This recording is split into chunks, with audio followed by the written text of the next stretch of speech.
Le JT Foot Mercato avec DAZN. Retrouvez tous les matchs de la Coupe du Monde des clubs gratuitement sur DAZN, le diffuseur officiel de la nouvelle compétition à ne surtout pas rater.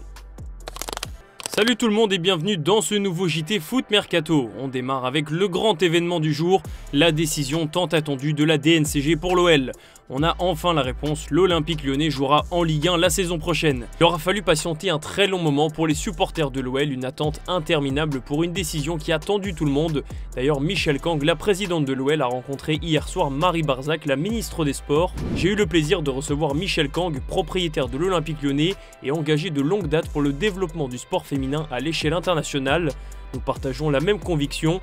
Le sport féminin constitue un terrain d'avenir, tant sur le plan sportif qu'économique et sociétal, a-t-elle écrit sur son compte Instagram. Visiblement, l'avenir de l'OL n'était pas le sujet principal, même si on imagine bien que Michèle Kang a glissé un mot ou deux sur la situation de son club. Dans la foulée de l'annonce de la DNCG, l'OL a réagi en publiant un communiqué. L'Olympique Lyonnais se félicite de la décision, rendue ce jour par la DNCG, de maintenir le club en Ligue 1.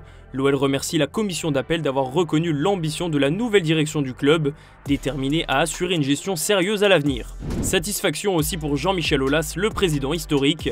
Je me réjouis profondément pour l'Olympique Lyonnais, pour ses supporters, ses salariés, pour Lyon et pour ce peuple qui, depuis des décennies, vibre au rythme du club.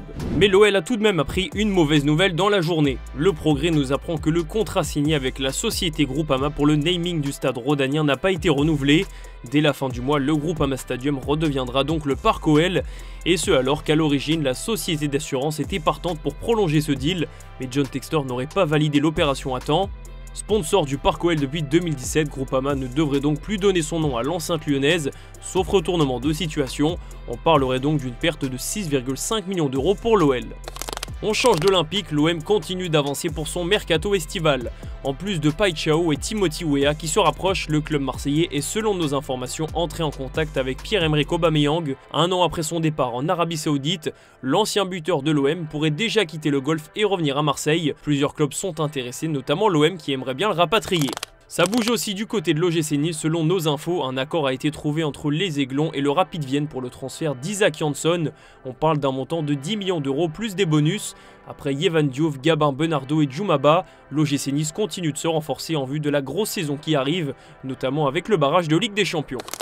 Un mot sur le PSG, ce soir c'est le choc en demi-finale de Coupe du Monde des clubs face au Real Madrid. Luis Enrique était présent en conférence de presse et s'est exprimé avec beaucoup d'admiration sur Xabi Alonso, son compatriote entraîneur du Real Madrid. C'est un plaisir de jouer contre le Real Madrid, ça l'est et ça le sera toujours car c'est le club le plus titré du monde. Xabi a tout pour relever le défi, je n'oserais pas donner de conseils à l'entraîneur du Real Madrid, les situations sont différentes, il vient d'arriver, moi je suis là depuis 2 ans, la beauté du football c'est qu'il ne dépend pas de projets qui débutent et d'autres sont à leur apogée, c'est impossible à prévoir. D'ailleurs, on vous rappelle que la rencontre est à suivre en exclusivité et gratuitement sur DAZN. Côté PSG, on espère qu'il n'y aura pas de blessés ce soir et des deux côtés. La grave blessure de Jamal Musiala en quart de finale a fait beaucoup parler et Gianluigi Donnarumma s'est retrouvé au cœur de la polémique. Le milieu offensif du Bayern Munich a réagi sur Instagram. Je voulais vous remercier pour tout l'amour et le soutien que vous m'avez témoigné. Cela me touche énormément. C'est formidable de voir comment le monde du football se serre les coudes dans des moments comme ceux-ci et j'en suis vraiment reconnaissant.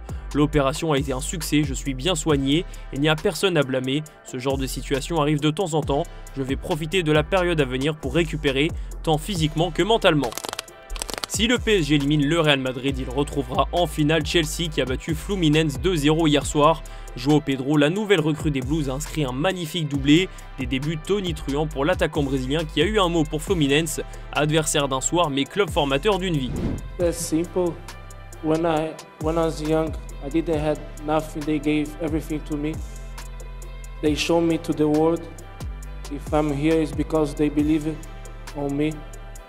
So I'm very grateful, but this is football, I have to be professional. I feel sorry for them, but I have to do my job.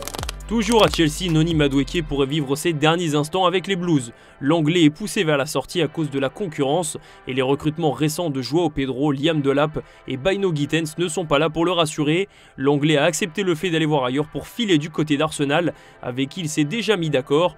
Les négociations sont toujours en cours entre les deux directions et commencent à trouver une issue. Les Blues réclament tout de même 63 millions d'euros pour celui qui a été recruté du PSV, 35 millions d'euros en janvier 2023.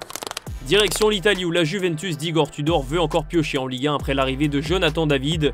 La Gazzetta dello Sport révèle que la Juventus s'est très intéressée à l'idée de recruter Jonathan Klaus. Igor Tudor qui a connu Klaus à Marseille et qui l'apprécie a pensé à lui cet été.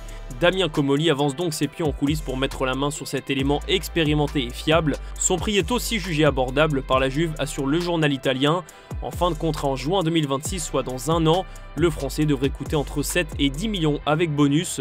Les Bianconeri réfléchissent donc sérieusement à cette option, d'autant que Timothy Weah est dans le viseur de l'OM. Dans le même temps, la Juve explore d'autres pistes en cas d'échec du dossier Klaus. En Angleterre, Manchester United a prévu de faire le ménage. André Onana sort d'une saison très compliquée, il a été critiqué toute l'année donc il pourrait partir dès cet été. En pleine période de mercato estival, le Daily Mail a dévoilé que les Red Devils auraient fixé un prix de près de 35 millions d'euros pour Onana, un montant que le club aurait aussi communiqué à l'AS Monaco lorsque le club de la Principauté s'est renseigné sur la situation du joueur à la fin du mois dernier. Toujours selon le quotidien britannique, il est de plus en plus probable qu'Onana reste à Old Trafford cet été, c'est la volonté du joueur qui a de fortes chances de conserver son rôle de numéro 1, affaire à suivre. On reste à Manchester United, Tyrell Malacia lui est quasiment certain de quitter Manchester. Il était prêté au PSV Eindhoven la saison dernière où il n'a joué que 11 rencontres. Son club formateur n'a pas souhaité lever l'option d'achat. Sous contrat jusqu'en 2026, Malacia est désormais disponible à la vente. Et selon le Daily Record, le Celtic Glasgow a été informé que les Red Devils sont prêts à lâcher leur joueur en échange d'un chèque estimé à 3,5 millions d'euros. Pour rappel, Manchester United l'avait acheté pour 15 millions en 2022. En parlant du PSV Eindhoven, Kylian Sildilia s'en approche grandement. Selon nos informations, c'est désormais le PSV Eindhoven qui tient la corde pour l'international espoir français. Le club néerlandais a entamé des discussions. Il est sous contrat jusqu'en 2026 et valorisé à environ 10 millions d'euros. Sildilia pourrait donc bientôt quitter l'Allemagne, lui qui était d'ailleurs annoncé à l'OM l'été dernier. Dans les officiels du jour, Tierno Barré, lui aussi international espoir français, a annoncé son départ de Villarreal. Il va rejoindre Everton. Les Toffees ont officialisé la nouvelle dans l'après-midi sur leur compte X. C'est officiel pour Shemsdine Talbi à Sunderland. L'ailier marocain du club Bruges s'est engagé avec le promu anglais pour un montant de 23 millions d'euros. Alan Virginius va rester aux Young Boys de Berne. Après une saison en prêt du côté de la Suisse, l'attaquant du LOSC a été officiellement transféré comme on vous l'avait annoncé sur notre site web footmercato.net. Lille récupère 2,5 millions d'euros dans ce transfert, en plus d'un pourcentage à une revente de 17,5%. On conclut comme toujours ce JT avec l'image du jour. Thiago Silva a été éliminé en demi-finale de Coupe du Monde des clubs hier soir avec Fluminense, mais il a pu retrouver Chelsea, son ancien club. Un moment émouvant pour tout le monde que les Blues ont voulu marquer avec un maillot fait pour l'occasion. Je vous laisse sur ces images, merci d'avoir regardé ce JT et on se dit à demain sur Foot Mercato.